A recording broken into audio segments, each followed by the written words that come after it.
get out of here. But we haven't found Silverstream. We can't leave yet.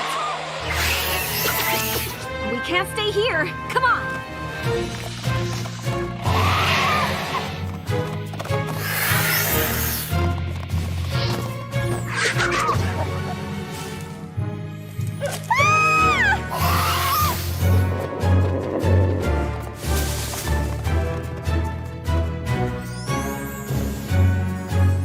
This way.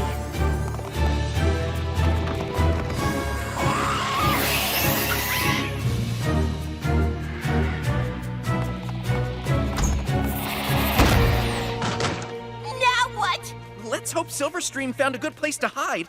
There could be hundreds more cockatrices on the way. If this really is a migration, it'll take a full lunar cycle to complete. Oh, I have to get word back to our parents that Silverstream could be surrounded by those terrifying birds! And as handsome as Mudbriar is now, we should probably catch one of them to turn him back to normal. Ugh, this is all my fault. I'm never taking time off from my counseling duties again. That seems a little extreme. Really?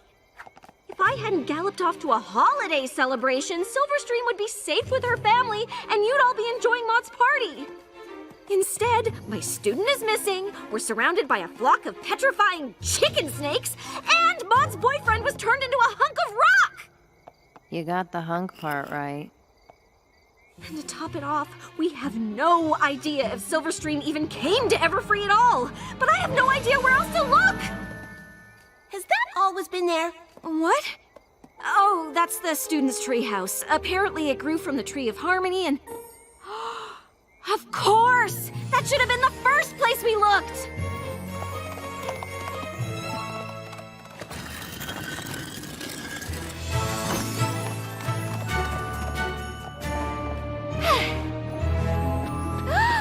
Silverstream, look out!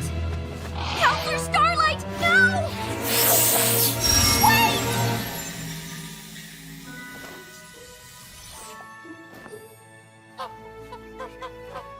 This is Edith.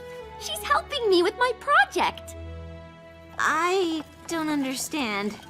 After you encouraged me to solve my own problem, I decided to get my project done before I left. That way I could really focus on my family during my visit. The school was closed, so I came here. Why didn't you tell anyone? Mom and Dad are worried sick. Oh no, I'm so sorry. Once Edith volunteered to help, I guess I lost track of time. Cockatrices are really friendly if you know how to interact with them. I can't believe you figured out how to trigger her nesting response. They are really fascinating creatures.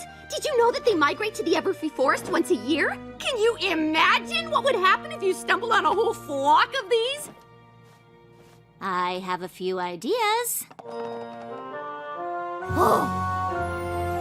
I'm sorry you got turned to stone looking for me, but I'm glad Edith was able to turn you back. How do you tell the difference? I have mixed feelings about it.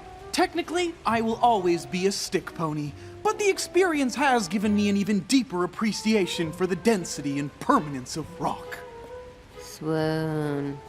Silverstream and I should get going, but I wanted to thank you for everything you did to help find her. I just wish I hadn't abandoned her in the first place. Starlight, you didn't abandon her. I might as well have. And even though it turned out all right, things could have been a lot worse. You can't be expected to supervise your students every second of every day. I'm not so sure. I like that you're always available, but it kind of makes it okay to come to you with stuff that maybe isn't super important. Of course, being a school counselor is a big responsibility, but always being at work isn't fair to any pony, especially me. Do you think if I had set times to see me, it might help you decide what you really need to talk about? To be honest, you really weren't very helpful with the other stuff anyway. Yeah, wait, what? Happy Spring Solstastic, every pony! Who wants a piece of Mrs. Cake's famous... Petrified dessert? You had me at petrified.